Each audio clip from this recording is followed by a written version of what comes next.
Nadie lo esperaba. Sin embargo, esta imponente y dramática escultura de más de 2 metros de alto se vendió en la subasta de Old Masters de Sotheby's por $18 millones.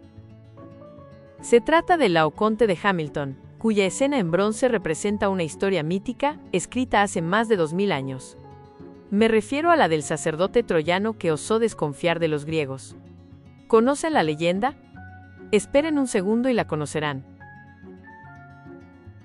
Este ejemplar en bronce fue realizado por el maestro francés Auguste Jean-Marie Carbonneau en 1817. La expresiva composición escultórica impactó a los coleccionistas, tanto que su estimado era de $4 millones, y sin embargo, 4 postores pelearon durante varios minutos, aumentando su valor en más de 300%. ¿Por qué? ¿Habrá sido por su técnica perfecta o hay algo más? Probablemente porque lo que se estaba subastando no era solo un grupo escultórico de fina factura. Es que el Laocoonte de Hamilton es la única réplica en bronce, de tamaño natural, de la escultura en mármol, encontrada en Roma en 1506. Hoy día esa escultura se encuentra en los museos del Vaticano, pero siglos de historia y mitología la convierten en una pieza única. Y ahora sí, viajemos más lejos en el tiempo. A la guerra entre Grecia y Troya, una historia que contaron Homero y Virgilio pero que nunca existió. Sí, la ciudad de Troya, cuyos restos fueron hallados en la región de Anatolia, Turquía. Según la leyenda, el ejército griego ganó la guerra con Troya, porque construyó un enorme caballo de madera para poder entrar a la fortaleza troyana escondidos dentro de él.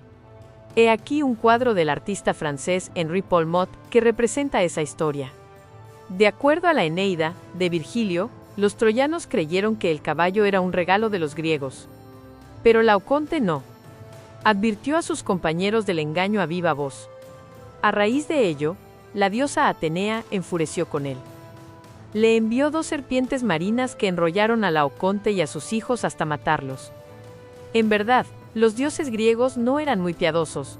Vean este cuadro de Gustav Klimt que expresa a la perfección el carácter guerrero de Atenea. Esta es la leyenda que está tallada en la antigua escultura. Siglos después, exactamente en enero de 1506, el grupo de mármol fue hallado en lo que había sido la Casa Dorada de Nerón, cerca del Coliseo romano. El hallazgo causó interés en el Papa Julio II, uno de los fundadores del Vaticano. Aquí lo vemos en un retrato de Rafael. El pontífice llamó inmediatamente a Miguel Ángel para que diera su opinión. El artista quedó maravillado. Se determinó que la escultura había sido hecha en Grecia, en la escuela de Rodas, en el siglo I después de Cristo. Inmediatamente la ubicaron en el patio de Belvedere de la Ciudad del Vaticano. Y allí quedó por un tiempo. 200 años, nada más.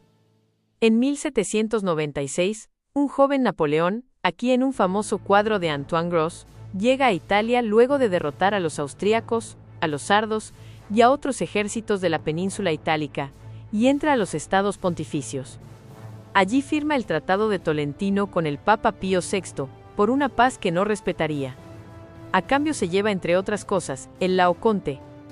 La escultura finalmente se quedará varios años en el Museo de Napoleón, actualmente el Louvre.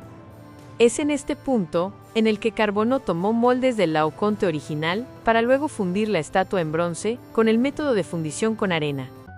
Carbonneau fue uno de los primeros en utilizar este método ideal para grupos escultóricos grandes. ¿Y cuándo fue que el Laocoonte de Carbonneau llegó a Inglaterra? Fue George Watson Taylor, terrateniente de Jamaica, político y coleccionista de arte, quien solicitó al maestro francés la copia en bronce del grupo escultórico. Pero por alguna razón no la tuvo mucho tiempo. La escultura se subastó en la casa de subastas de Henry Phillips en el 73 de Bond Street, en Londres. Henry Phillips es uno de los 3 subastadores más importantes y antiguos del mundo, junto con Sotheby's y Christie's. Curiosamente, los 3 subastaron esta escultura en algún momento de la historia.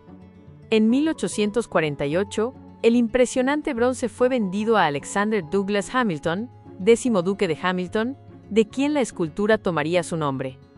Aquí vemos al duque en una pintura de Henry Raeburn. ¿Y dónde lo exhibiría? Bueno, espacio no le faltaba. He aquí su residencia, el Palacio de Hamilton en Escocia. El 10º duque de Hamilton era heredero de una importante fortuna proveniente de las minas de carbón, ubicadas cerca de esta localidad. Además era un ferviente coleccionista de arte. Por eso lo colocó en el comedor de estado de este palacio. Allí permaneció hasta la venta del contenido del Palacio de Hamilton en 1882, una de las subastas más importantes del siglo XIX, conducida justamente por Christie's. Por si les interesa, el enorme palacio ya no existe. Fue demolido años después, porque ya no era seguro para vivir en él. Y de la nobleza, el Laocoonte pasó a los industriales. Fue adquirido por miembros de la familia Guest, propietarios de una de las plantas siderúrgicas más importantes del mundo, en 1890. Pasó de generación en generación, probablemente ubicada en los jardines de sus mansiones. Finalmente, en 2026, Sotheby's la vendió en su subasta de Old Masters, aunque no sabemos quién la compró. La querían compradores asiáticos y un postor que no era asiduo concurrente a este tipo de eventos. Tal vez fue este último quien pagó por ella. Según Sotheby's, el Laocoonte de Hamilton fue vendido por el precio más alto jamás pagado por una escultura neoclásica en subasta. ¿Y ustedes qué creen? ¿Por qué esta obra sigue suscitando expectación luego de siglos de historia? Me gustaría leerlos en los comentarios. Hasta pronto.